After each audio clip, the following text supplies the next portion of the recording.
Խորհրդային վերջին տարիներին 1981-88 թվականներին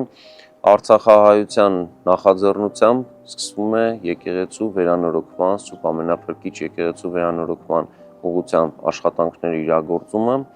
եւ դրանք ցավոք ընդհատվում են, երբ 1988 թվականին Խորհրդային Ադրբեջանի իշխանությունները որոշում են, որ պետք է բռնի տեղահանեն Շուշիում այդ ժամանակ մնացած 2000 հայերին եւ բնականաբար նաեւ դադարեցվում է եկեղեցու վերանորոգման աշխատանքը։ Այնուհետև, երբ 1992 թվականին հայկան ուժերը ազատագրում են քաղաքը, այստեղ պարզվում է, որ ադրբեջանական կողմը պահում էր վերջին ամիսներին Շուշիի Սուրբ Ամենափրկիչ եկեղեցին իբրև զինապահեստ, եւ սա տրամաբանական էր, նրանք դա անում էին, որպեսզի հայերը չթիրախավորեին իրենց զինապահեստը, այսինքն իրենք շատ լավ գիտեին, որ հայերի ընկալման մեջ եկեղեցին սրբազան նշանակություն ուներ եւ բնականաբար նրանք հայերը դա չէին թիրախավորելու։